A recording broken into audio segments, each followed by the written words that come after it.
नमस्कार, उत्तराखंड समाचार में आपका स्वागत है। मैं देवेंद्र प्रसाद। सबसे पहले मुख्य समाचार।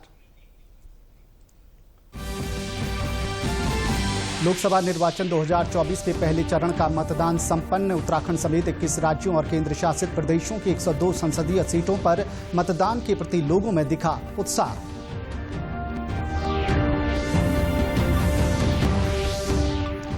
प्रदेश की 5 लोकसभा सीटों पर शांतिपूर्ण और निष्पक्ष मतदान संपन्न। शाम 5 बजे तक 53.56% हुआ मतदान।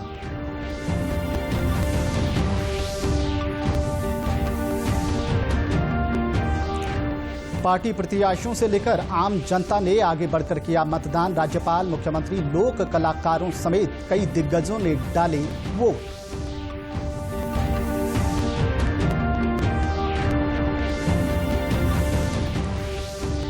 और ईवीएम में कैद प्रदेश के 55 प्रत्याशियों के भाग्य का फैसला। मतदान केंद्रों पर दिखी लंबी कतारें, मौसम ने भी दिया साथ।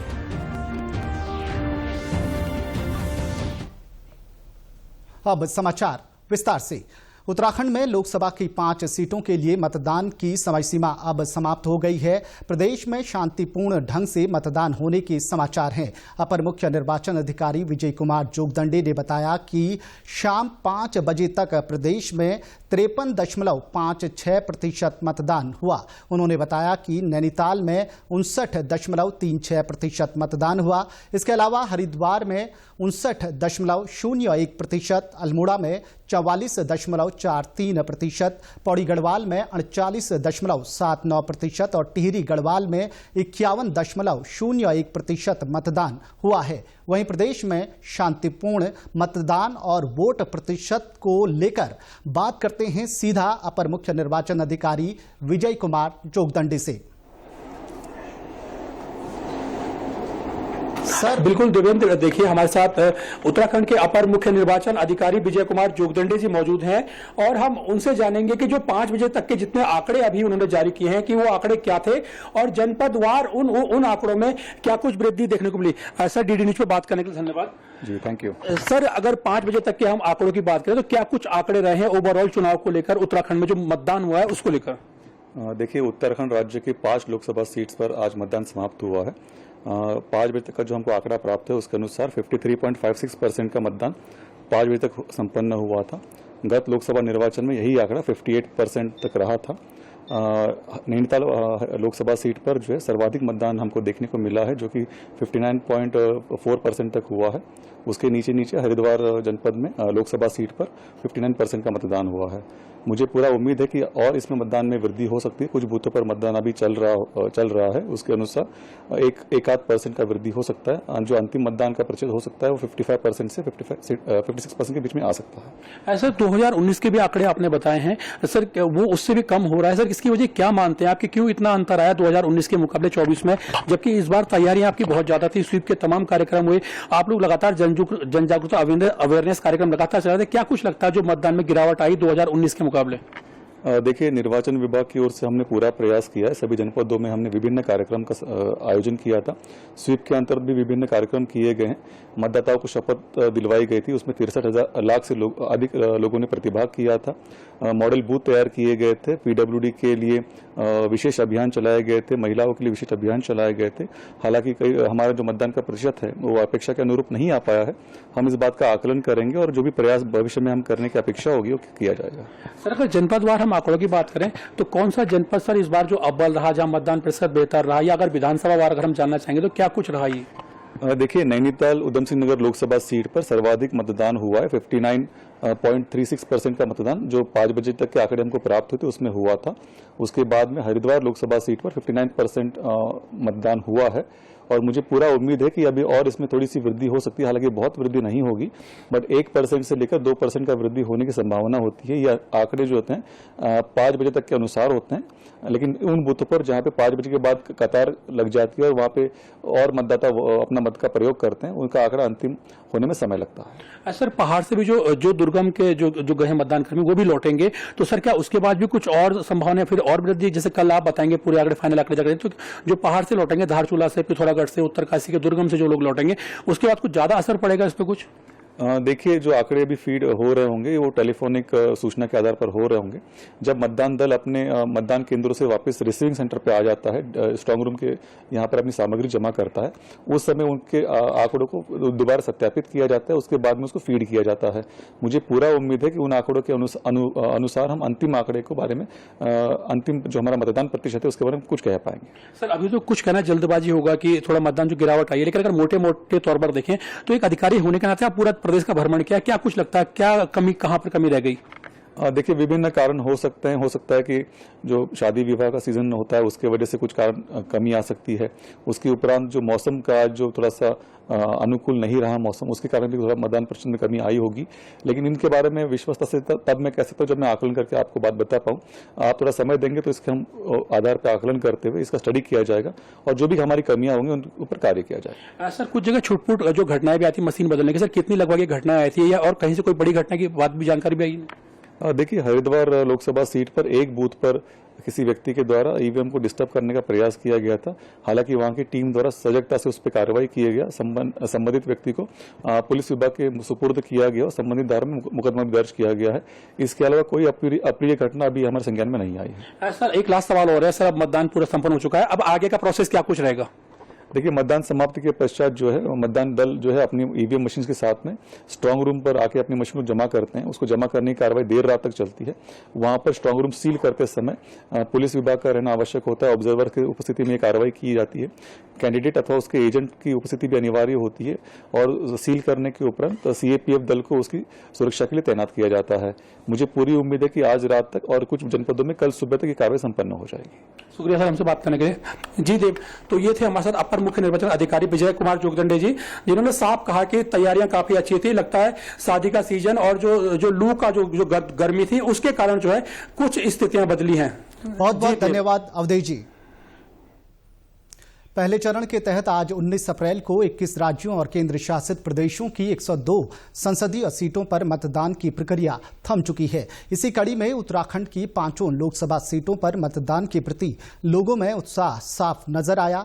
आम से लेकर खास तक हर किसी ने लोकतंत्र के इस महापर्व में भाग लिया। वहीं राज्यपाल गुरमीत सिंह ने भी अपने मताधिकार का प्रयोग किया। उन्होंने शहीद मेघ बहादुर गुरुंग कैंट कन्या इंटर कॉलेज गढ़ी देहरादून में मतदान किया। उनके साथ उनकी धर्मपत्नी गुरमीत कौर ने भी मतदान किया। इस दौरान उन्होंने समस्त प्रदेशवासियों का उत्साहवर्धन भी किया। वहीं मुख्यमंत्री पुष्कर सिंह धामी ने खटीमा स्थित नगरा तराई मतदान केंद्र में आम मतदाता की तरह लाइन में लगकर मतदान कर लोकतंत्र के महापर्व में अपनी भागीदारी सुनिश्चित की। वोट डालने के बाद मुख्यमंत्री ने भी लोगों से मताधिकार की अपील की। वहीं प्रदेश भर में पार्टी प्रत्याशियों से लेकर आम लोगों ने बढ़ चढ़कर मतदान किया। अल्मोड़ा से भाजपा प्रत्याशी अजय टमटा ने मतदान बूथ संख्या 122 पंचायत घर दुगाल खोला के मतदान केंद्र पर अपने परिजनों के साथ मतदान किया। मतदान के बाद उन्होंने कहा कि उनके संसदीय क्षेत्र के 4 जिलों में अच्छा मतदान हो रहा है। उन्होंने कहा कि मतदान ऐतिहासिक पल होता है, ये देश का भविष्य तय करता है। वहीं बागेश्वर में भी मतदान को लेकर उत्साह का माहौल देखने को मिला। यहां सुबह मतदान की शुरुआत धीमी रही, लेकिन दोपहर बाद मतदान केंद्रों पर लोगों की लंबी लाइनें देखने को मिली। अल्मोड़ा लोकसभा सीट से कांग्रेस प्रत्याशी प्रदीप टमटा ने बागेश्वर जिला स्थित अपने गांव लोब के प्राथमिक विद्यालय सरना में बने पोलिंग बूथ पर मतदान किया। उन्होंने कहा कि लोकतंत्र में हर व्यक्ति की भागीदारी सुनिश्चित होनी चाहिए।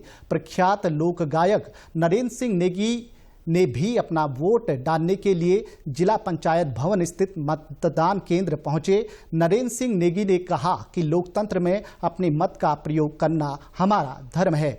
उधर नैनीताल के लाल कुआं विधानसभा क्षेत्र के दैलिया मतदान केंद्र पर एक ऐसा नजारा देखने को मिला जहां दूल्हा दुल्हन मतदान स्थल पर पहुंचे। दुल्हन ने मतदान कर लोकतंत्र के पर्व में अपनी भागीदारी निभाई।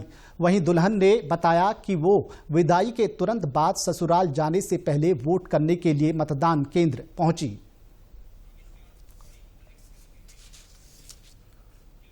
आज कैसा रहा पौड़ी में मतदान, इसको लेकर हमारे साथ पौड़ी से जुड़ रहे हैं हमारे संवाददाता गणेश खुशगाल जी।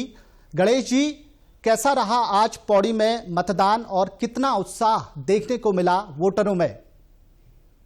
देवेंद्र जी, सुबह सुबह जैसा वातावरण था चुनाव को लेकर, तब हम उम्मीद कर रहे थे कि ठीक ठाक वोट पड़ेंगे, लेकिन शाम तक आते आते वोट का परसेंटेज बहुत उत्साहजनक नहीं रहा।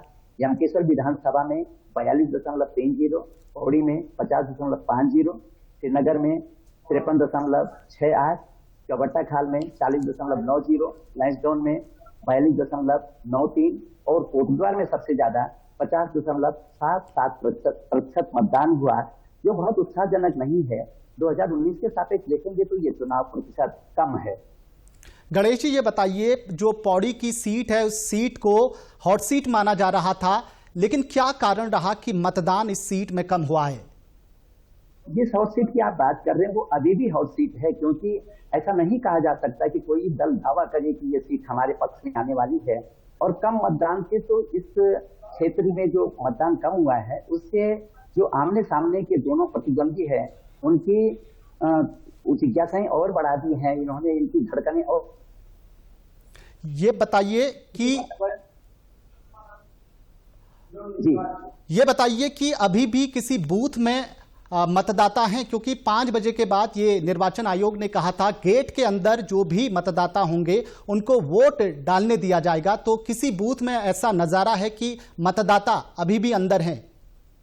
देवेंद्र जी, मैंने पौड़ी नगर के सारे बूथों का भ्रमण किया। इस समय मैं बूथ नंबर 118 में हूँ, जो नगर पालिका नंबर 5 विद्यालय है और वुमेन मैनेज बूथ है। हमने देखा कि 5-5:15 बजे यहाँ बूंदाबांदी शुरू हो गई है। बूंदाबांदी की वजह से जो लोग खड़े भी थे वो भी निकल लिए, वापस चले गए। इसलिए कहीं भी ऐसा नहीं है कि लाइन लगी हुई हो। जो नियम था कि जो लोग लाइन में रहेंगे चाहे 8 बज जाए वो लगातार वोट करेंगे, लेकिन यहाँ कोई भी मतदान केंद्र ऐसा नहीं है जहाँ पर लोग खड़े हों और अपने वोट की प्रतीक्षा कर रहे हैं।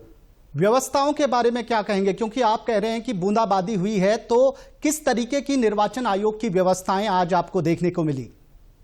निर्वाचन आयोग की व्यवस्थाएं दुरुस्त थी। ऐसा नहीं है कि कहीं किसी को दिक्कत हुई है, कोई आपाधापी हुई हो, ऐसा नहीं है।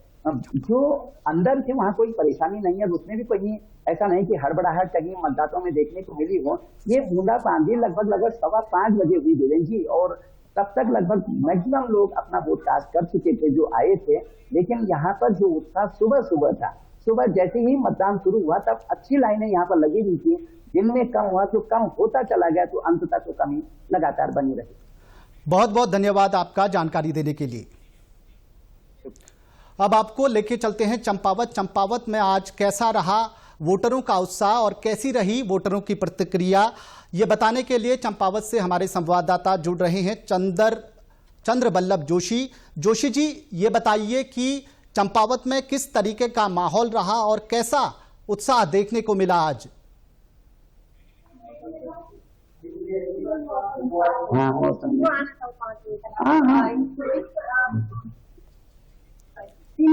हाँ, सुबह ज्यादा था। हाँ, दिन में खाली हो गया था जी। जोशी जी, क्या ये बता पाएंगे कि आज जो है चंपावत में, क्योंकि मुख्यमंत्री की विधानसभा है, ये मुख्यमंत्री जी का भी कुछ असर वोटरों में देखने को मिला चंपावत में?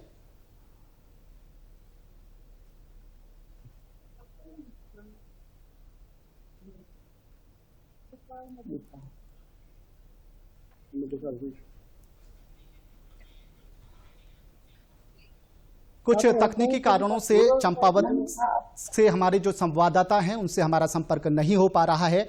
बढ़ते हैं आगे की खबर में।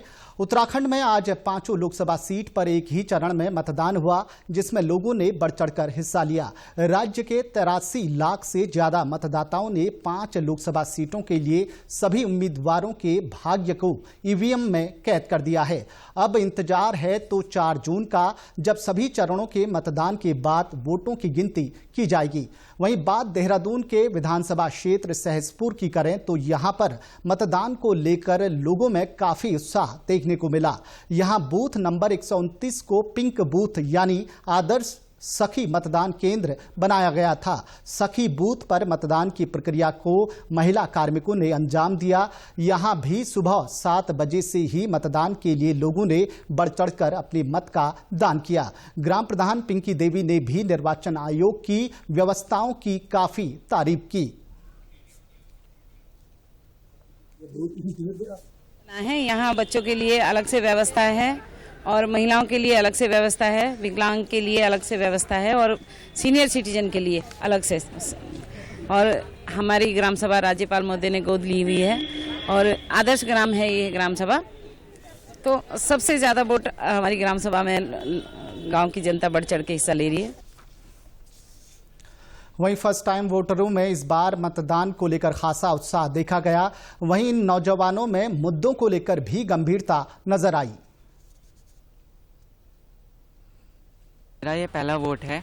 मैं यही चाहता हूँ कि जिस सरकार को हम चुने वो देश के लिए कुछ अच्छा करे और जिस हिसाब से महंगाई बढ़ रही है, महंगाई भी सही होनी चाहिए और जिस हिसाब से हर एक बच्चा शिक्षा के लिए अच्छा सोचता है, सरकारी नौकरी के लिए सोचता है, तो उसका अच्छा होना चाहिए, उसे रोज़गार मिलना चाहिए। मेरा पहला मतदान है, मैं 22 साल का हूँ और हमें अच्छा लग रहा है वोट देके और हमें खुशी है कि हमने पहली बार वोट दिया है और हम चाहते हैं कि अच्छे से लोगों को नौकरी मिले और थोड़ी महंगाई कम हो।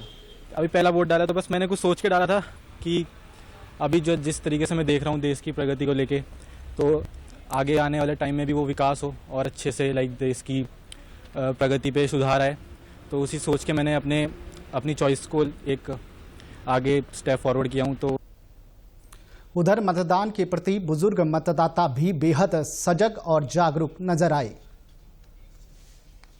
देखो, बच्चों का भविष्य बनाने के लिए इनकी नौकरी लगे, पढ़े लिखे लड़के ऐसे ही फिर रहे, ठीक ही होना चाहिए। जहाँ भी हम वोट दे रहे वो सुधार ही करने चाहिए। प्रदेश में आज लोकतंत्र के महापर्व के तहत 5 लोकसभा सीटों के लिए मतदान हुआ। मतदान में फर्स्ट टाइम वोटर से लेकर 85 वर्ष से अधिक उम्र के मतदाताओं ने मतदान में उत्साहपूर्वक भाग लिया।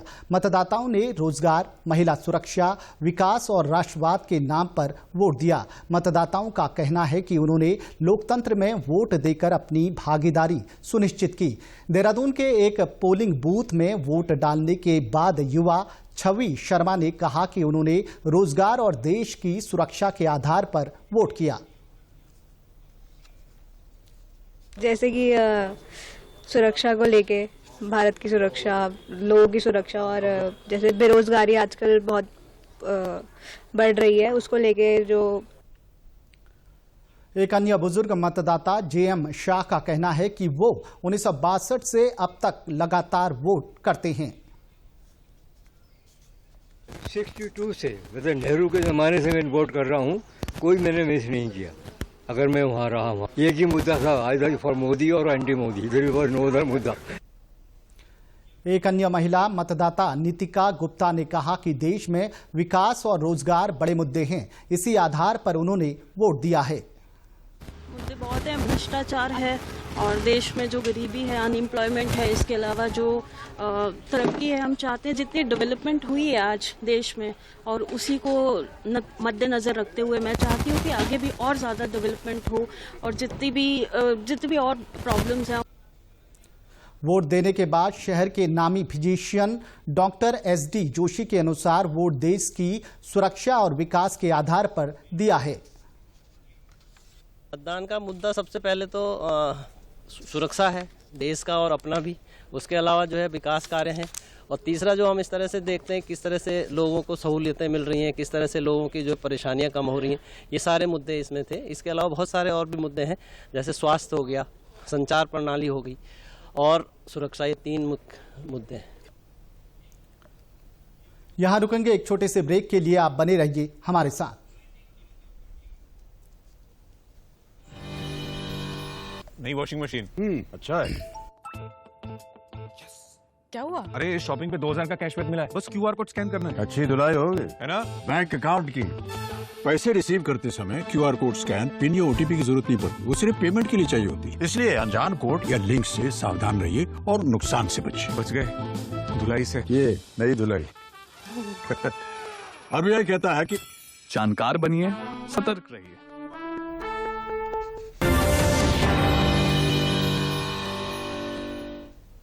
ब्रेक के बाद एक बार फिर आपका स्वागत है। उधम सिंह नगर जनपद मतदान पूरी तरह से शांतिपूर्ण ढंग से संपन्न हो गया है। बाजपुर में कुछ गांवों के लोगों ने चुनाव बहिष्कार की घोषणा की थी, लेकिन प्रशासन ने ग्रामीणों को मतदान के लिए मना लिया। जिलाधिकारी उदयराज सिंह ने बताया कि जनपद में निष्पक्ष, पारदर्शी और शांतिपूर्ण ढंग से मतदान हुआ। उन्होंने कहा कि जनपद में मतदान पिछली बार से अच्छा होने की उम्मीद है। परसेंटेज लगभग 42% था मतदान का प्रतिशत, और इस बीच में 1 बजे के बीच में जो ईवीएम कुछ बूथों पर खराब हुई, तो टोटल हमारे उधम सिंह नगर जनपद के 11 मतदान स्थलों पर ईवीएम खराब हुई, जो चेंज कर दी गई। 10 से 15 मिनट का समय लगता है चेंज करने में, और बाकी स्मूथ, कहीं पर कोई अप्रिय घटना की खबर नहीं, कोई ऐसी सूचना नहीं कि माने लोगों में कोई बहुत ज़्यादा इलाकों में आक्रोश हो। 1-2 मतदान केंद्रों पर यह सूचना आई है कि लोगों ने वोटिंग शुरुआत की और बाद में कुछ मुद्दों को लेकर कि कहीं सड़क नहीं बनी, कहीं एक टेम्परेरी पुल बनना था फॉरेस्ट एरिया में, वो नहीं बना, इस वजह से विरोध है, तो उसको भी हम लोग सॉर्ट आउट करा रहे हैं, लेकिन मतदान वहाँ भी।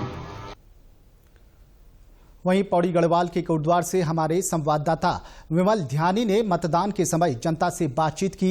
क्या कहना है कोटद्वार की जनता का, दिखाते हैं आपको। इस समय मैं यहाँ पे खड़ा हूँ हल्दू खाता में। हल्दू खाता जनपद पौड़ी गढ़वाल के कोटद्वार नगर निगम क्षेत्र का दूरस्थ क्षेत्र है, और यहाँ पर बुक्शा जनजाति बाहुल्य क्षेत्र है। आइए वहाँ पर देखते हैं हल्दू खाता में किस तरह से लोगों का रुझान है। सुबह से काफ़ी भीड़ थी, लेकिन अब दोपहर बाद लगभग 3 बजने को हैं, तो लोग अब खाना खाकर अपना दैनिक काम निपटाकर मतदान केंद्र पर बड़े उत्साह से खड़े हैं। आइए कुछ लोगों से बातचीत करते हैं। आप आज मतदान कर रहे हैं, किस तरह से सरकार को चुनना पसंद करेंगे? सर, हम ये चाहते हैं कि जो सबका विकास करे, जो मतलब टेक्नोलॉजी है उसका विकास करे, और सबको साथ लेके विकास, सबको साथ लेके चले। सबको साथ लेकर बात की जा रही है, और महिलाएं हैं, हम देख रहे हैं कि बहुत सारी महिलाएं हैं। महिलाओं की भी कुछ समस्या है, किस तरह से देखते हैं आप आज का चुनाव जो हो रहा है? हम तो ऐसा प्रकाश से चाह रहे हैं जो हम लोग सभी जनजाति वालों का विकास चाहते हैं। बस बहुत बेरोजगारी है, अब विकास अभी तक लाभ नहीं हुआ। हम यदि समस्याओं की बात करें तो आपका इस क्षेत्र में क्या क्या समस्या आती है? समस्या तो बहुत ज्यादा है, बेरोजगारी है, बस और कुछ नहीं। 30 सालों से देखो नौकरी नहीं है, 30 साल हो चुके, अभी तक कोई नौकरी का कोई नाम नहीं है। हम जनजाति के लिए 30 सालों से अभी तक वंचित ही है। मुद्दे तो हर बार बोलते रहते हैं, लेकिन पूरे कभी होते नहीं है, हर कभी होएंगे भी नहीं। बाबर क्षेत्र के मुद्दे तो कभी पूरे होंगे नहीं, क्योंकि बाबर क्षेत्र की जनता के अंदर कोई मतलब ऐसा कॉम्पिटेंस नहीं है कि जो आगे के जो हमारे युवक है जो आगे बढ़ सके। उनके अंदर केवल आज के बच्चों के अंदर ये टैलेंट नहीं है कि हम अपना मतलब क्षेत्र को कैसे आगे बढ़ाएं। हम लोग जागरूक नहीं है, क्योंकि हम लोग कभी कभी ये होता है कि हम अपने जैसे बोलते नहीं कि अपने क्षेत्र का जो प्रत्यक्ष होता है, तो हम उसके घर में कम से कम बोलने के लिए तो जा सकते हैं। कुल मिला के सामने बात आ रही है कि ये भी लोगों में जागरूकता की कमी है, और हालांकि बहुत सारी योजनाएं होंगी, लेकिन अभी जागरूकता की कमी है। दूरदर्शन समाचार के लिए हल्दू खाता कोटद्वार पौड़ी गढ़वाल से मैं विमल ध्यानी। अल्मोड़ा जनपद में लोकसभा चुनाव 2024 के लिए दोपहर बाद मतदान केंद्रों में कम मतदान हुआ। दोपहर तक मतदान केंद्रों में अच्छी भीड़ दिखाई दी। प्रत्येक विधानसभा में एक सखी बूथ और दिव्यांग आदर्श बूथ बनाए गए थे। दिव्यांगों, बुजुर्गों को लाने ले जाने के लिए वाहन, डोली और व्हीलचेयर की व्यवस्था की गई थी। जिला समाज कल्याण अधिकारी आराधना त्रिपाठी ने बताया कि दिव्यांगों और बुजुर्गों के लिए निर्वाचन आयोग और स्वीप के नियमानुसार सभी व्यवस्थाएं की गई थी। देखिए, हम लोगों ने दिव्यांगों के सुगम मतदान हेतु जनपद में जिला निर्वाचन कार्यालय और स्वीप की तरफ से ये मॉडल बूथ बनाया गया है, जिसमें दिव्यांगों की सारी सुविधाओं का ध्यान रखा गया है। जनपद में कई मतदान केंद्रों में बुजुर्गों को वाहन, पीठ पर तथा डोली से ले जाया गया। 91 वर्षीय बुजुर्ग मतदाता जयदत्त उप्रेती ने कहा कि उन्होंने मतदान केंद्र में आकर मतदान किया। सियासी में पहुंच रहा हूं और यहाँ पर मैंने मतदान कर दिया है। 85 वर्षीय बुजुर्ग मतदाता कमला उप्रेती ने कहा कि उन्हें वाहन से मतदान करने बूथ तक लाया गया। मतदान किया है और मैं ये चाहती हूँ कि सब लोग मतदान करें और हमें गाड़ी से लाया गया घर से यहाँ तक सुविधा के साथ। उत्तराखंड परिवर्तन पार्टी प्रत्याशी किरण आर्या ने कहा कि उत्तराखंड की अस्मिता के लिए हमें आगे आना होगा। चाहती हूँ कि उत्तराखंड को अगर बचाना है, उत्तराखंड की अस्मिता को बचाना है तो हम सबको आगे आना होगा। आप देख रहे हैं कि लगातार सरकारों ने चाहे शिक्षा है, स्वास्थ्य है, चाहे रोजगार है, इन मुद्दों पर ध्यान नहीं दिया है। तो हम चाहते हैं कि उत्तराखंड के यहाँ के जल जंगल जमीनों का हक यहाँ के लोगों को मिले और रोजगार को मौलिक अधिकार बनाया जाए। प्रदेश के समाचारों में बस इतना ही। चलते चलते मुख्य समाचार एक बार फिर। लोकसभा निर्वाचन 2024 के पहले चरण का मतदान संपन्न। उत्तराखंड समेत 21 राज्यों और केंद्र शासित प्रदेशों के 102 संसदीय सीटों पर मतदान के प्रति लोगों में दिखा उत्साह।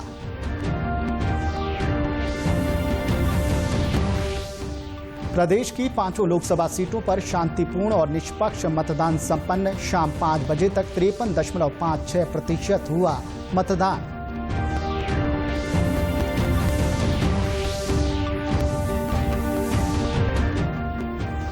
पार्टी प्रत्याशियों से लेकर आम जनता ने आगे बढ़कर किया मतदान। राज्यपाल, मुख्यमंत्री, लोक कलाकारों समेत कई दिग्गजों ने डाला वोट।